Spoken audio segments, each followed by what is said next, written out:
Tepangkeun abdi Alika Faraisa Zahira ti kelas 7I.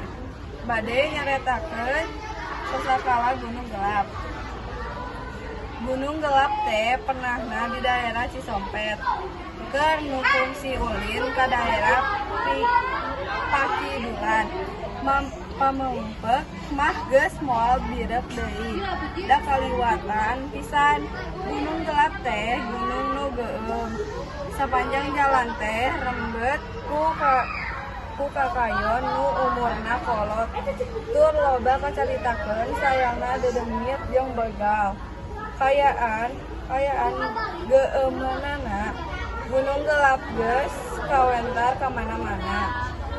Tara aya nu wani ngalewat sosorangan atawa peuting-peuting. Geugeumannana horeng aya dongengna.